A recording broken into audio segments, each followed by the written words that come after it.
Sveiki! Jūs žiūrite vaikų kanalą. Šiame vaizdelėje apžvelgsime 4 Minecraft knygas.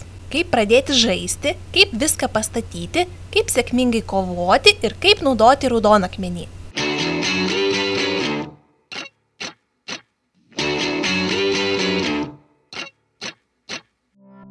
Pradėsime nuo kaip pradėti žaisti. Ši knyga tiems, kurie Minecraft žaidžia pirmą kartą. Ir joje galima rasti visą būtiną informaciją, norint išgyventi pirmosiomis dienomis. Aš pati niekada nesu žaidusi Minecraft, nes man tai atrodė gan sunku, bet perskaičius šią knygą išties pasidarė drąsiau. Aprašyti net tokie dalykai kaip valdymas žaidžiant kompiuteriu, planšete ar žaidimų konsole.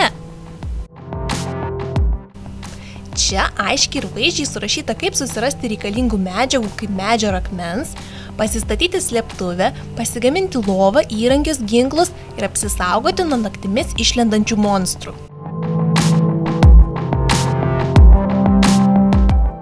Man ypač patinka, kad čia yra visų blokų lentelė.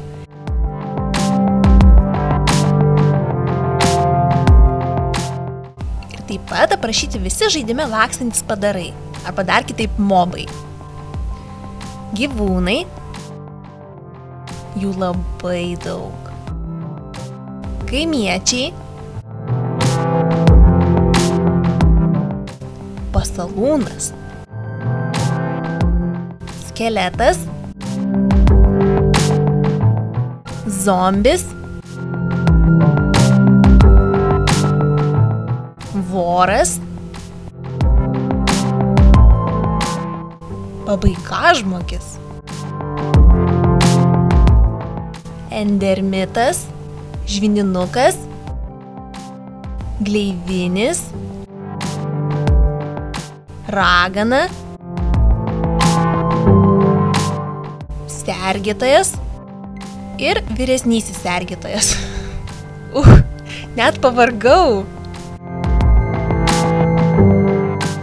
Vienu žodžiu, tobula knyga žaidimo pradininkams.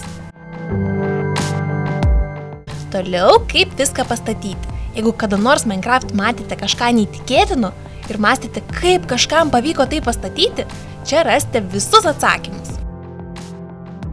Anot įvado šioje knygoje sužinosi, kaip statyti namus, laivus, kabančias salas, wow, bei amerikietiškus kalnelius.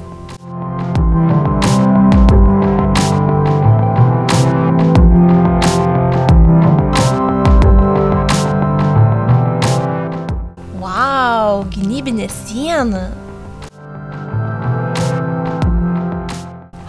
Ir koks tiltas. Kabanti sala, kaip tai įmanoma? Labai šaunu. Trečioji knyga – kaip sėkmingai kovoti. Ši knyga šiek tiek panaši į pirmąją, tik pritaikyta daug labiau pažengusiems. Joje galima perskaityti, kaip pasistatyti tvirtovę, pasigaminti šarvų, ginklų, paspęsti spąstus, nugalėti priešą kovoje žaidėjas prieš žaidėją, bei išvengti mirties, požemių ir pabaigos pasauliuose. Taigi, čia aprašyti visi ginklai bei jų gamyba. Šarvai! Detalus gidas, kaip nugalėti įvairius mobus.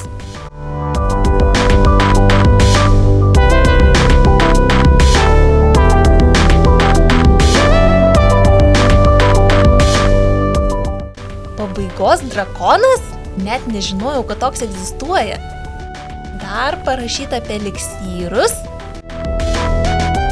Kaip paspęsti spąstus. Čia tai geras.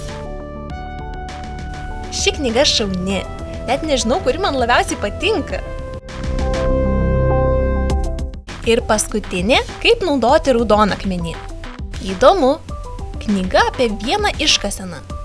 Pasirodo, Minecraft žaidime raudonakmenis labai vertingas. Ir čia parašyta, kaip jį išgauti, kokių ypatingų savybių jis turi, bei kaip jomis pasinaudoti. Wow! Pirmuose puslapiuose parodyta, kaip raudonakmenis atrodo ir kaip giliai reikia kasti, kad jį surastum. Ojei, jis gali būti net 16 blokų gylyje. O toliau aprašyta daug skirtingų raudonakmenio dulkių pritaikymo būdų.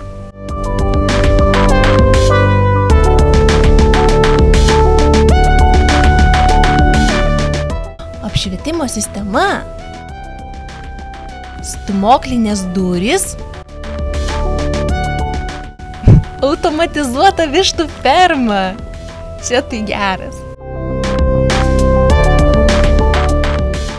Dvigubo šūvio patranka,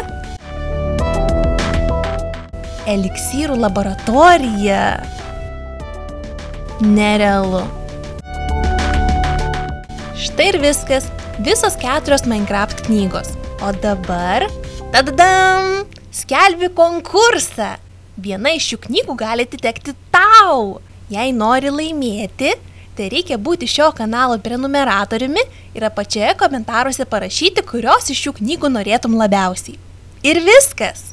Konkurso laimėtojus paskelbsiu šio video apraše jau kitą savaitę. Ačiū, kad žiūrėjote. Iki. Čia galite matyti kitus kanalo vaizdelius.